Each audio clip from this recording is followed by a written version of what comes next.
quick update.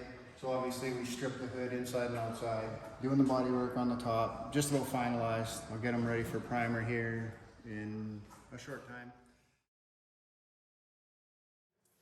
So then I've got the inner rocker on the back, and I've got the outer rocker on the back, secured, body work first cut, all the wheel wells, patches in here, custom built patches, custom on the bottom, inside, outside, custom patch on the inside.